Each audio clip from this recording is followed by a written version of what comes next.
Hello and welcome to this packed publishing course. In this section, we will do a brief introduction to vSphere 6.5. We will provide a brief introduction to the course content. And of course, we will have a separate video which will be an introduction to the ESXi 6.5 command line interface, which as an advanced professional, you will need to be very competent at. And we will work our way through it. And in each and every section in this course, there will be plenty of command line activity that is pertinent for that topic. So let's talk about the course content. So in terms of the audience for this course, this is an advanced course, and the expectation is that the folks that are doing this course have at least a vSphere foundations level of knowledge or equivalent experience. So we're not going to be talking about basic VMware concepts such as the VMFS or the hypervisor type 1s and so on. So even basic installation of an ESXi hypervisor is assumed. A second important point to understand is that vSphere 6.5 is a minor or a dot release upgrade, but it is still version 6.x. So when vSphere was released, it was version 6.0.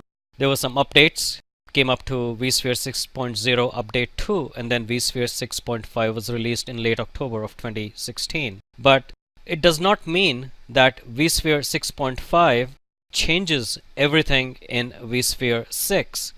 There are advanced capabilities and new capabilities that have been added to vSphere 6.5.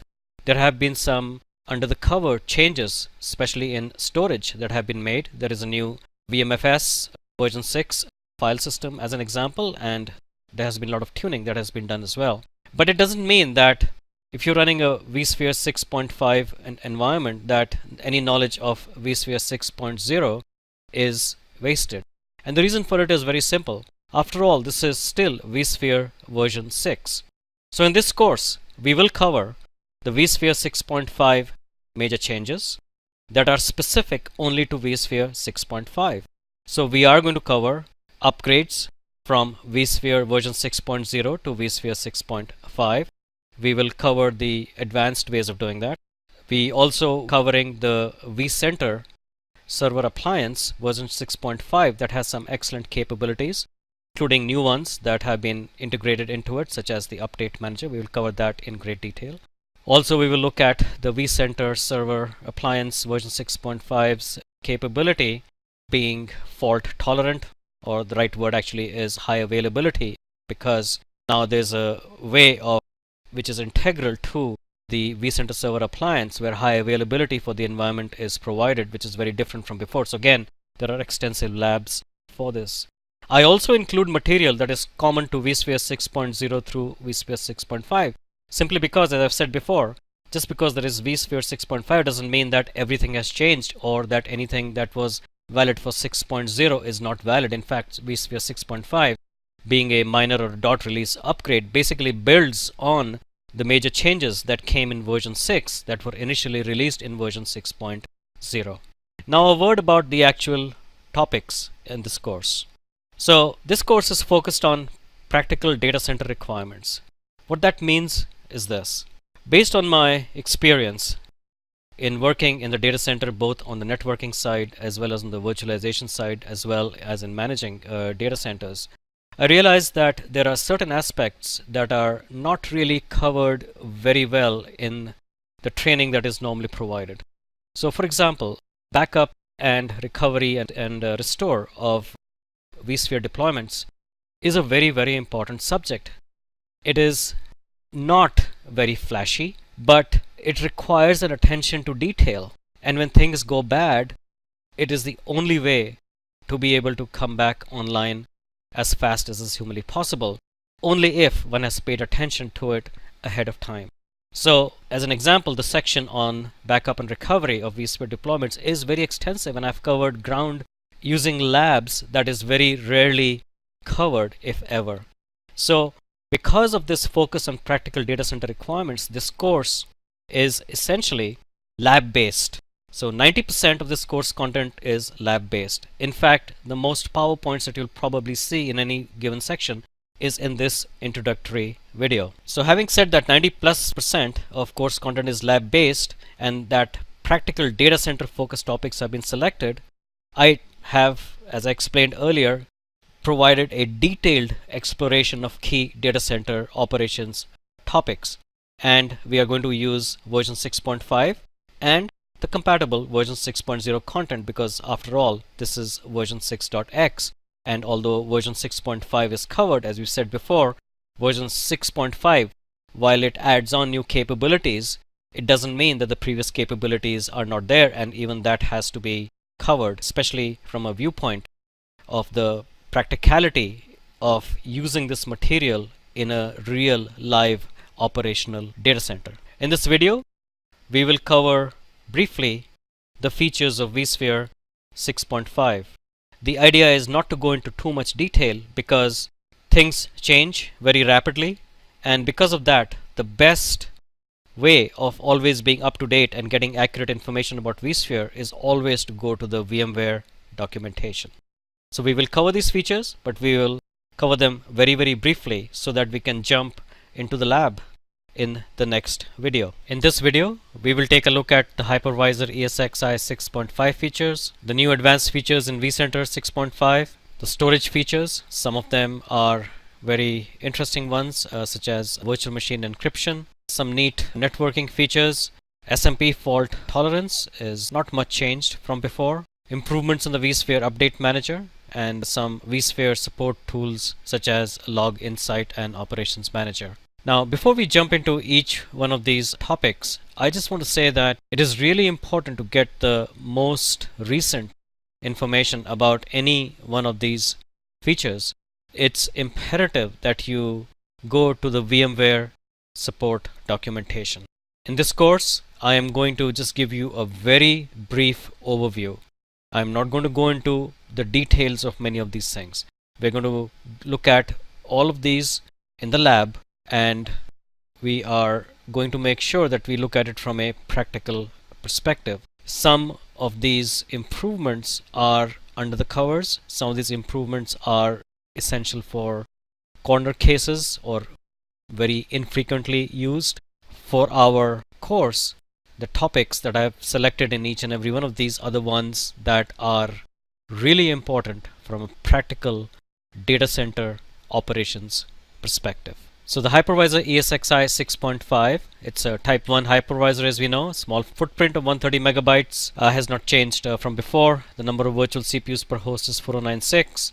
From ESXi 6.0, the amount of RAM per host has increased from 6 terabytes to 12 terabytes.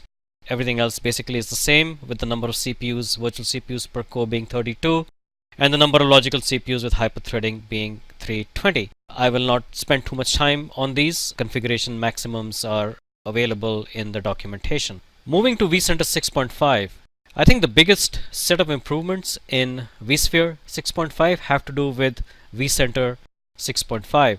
Now, apart from the ones that I have indicated here, these are the ones that come to mind. There are some others as well. But from a data center perspective, from a virtual data center design perspective, the very first one, which is integrated high availability mechanism for vCenter, is something that we've been waiting for a very, very long time. There were different approaches to doing it, but now there is an integrated mechanism available that we will explore in depth in the section that deals with availability in a vSphere environment. Another key feature is the integrated update manager in the vCenter server appliance. Earlier, this was available only in the Windows environment. There is enhanced host profile management in the new vCenter. Very, very advanced and great capabilities for picking up configurations from different host profiles and creating new host profiles. The entire architecture of vCenter was changed with an integrated or an external platform services controller that provides standard services such as a certificate authority, so that you don't have this issue anymore of self-signed certificates. There is a certificate authority built into the platform services controller that signs the certificates at the top level. Now, of course, you can extend it out and go to a third-party certificate authority as well. But the fact of the matter is that all of the internal traffic is now encrypted using this capability, which is based on an integrated CA that is provided within vCenter version 6 and vCenter version 6.5.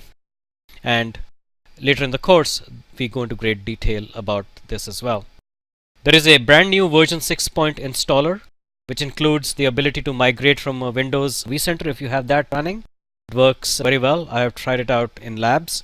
And again, in our lab for this course, I use the new version 6.5 installer. Now, those of you that have had experience with the version 6.0 installer know that it could be a little bit tricky with the plugin and everything else like that. No such issue here.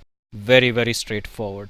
And the other important thing is that you can run this installer not just on a Windows laptop, but you can use it in a Linux environment or in a Macintosh environment as well. And in the vCenter 6.5, there have been some user interface changes from version 6.0, and during the course you will see that I occasionally use vCenter 6.0 because in some labs it doesn't really matter whether it's vCenter 6.5 or 6.0.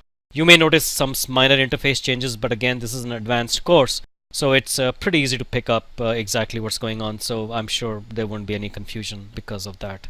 Some interesting storage features in 6.x and 6.5. So with 6.5, there's a new VMFS 6 file system. You cannot migrate a VMFS 5 file system to VMFS 6. You have to basically do a storage vMotion over to a newly created VMFS 6 file system. It's very fast, and the file system is also created very, very quickly. Also, it allows the full use of advanced format drives. So drives nowadays have 4K physical sectors rather than the original 512 bytes that dates back from about 30 years ago. vSAN, there's all SSD vSAN as well, and there's a new version of vSAN 6.5.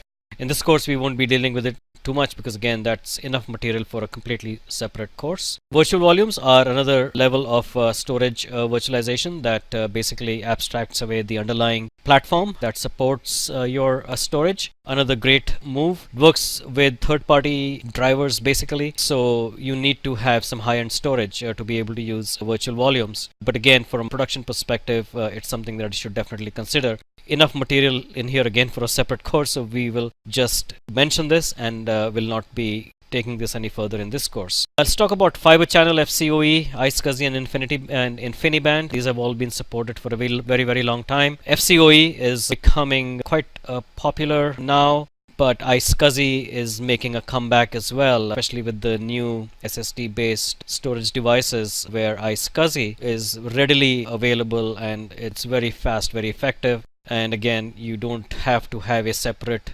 storage network. You can just have your Ethernet network and be done with it. And of course, with version 6.5, there is iSCSI static routing support. So you don't have to have your iSCSI initiator and your iSCSI targets in the same subnet. You can have them in different subnets and provide a static route basically to be able to route it across to the other subnet. So nice support there. Everything is moving in the VMware environment to being policy based, and so this is an excellent enhancement. Virtual machine encryption is now policy based. You define a policy, and then depending on what policy you assign to your virtual machine, the encryption will take place. This is done in the hypervisor.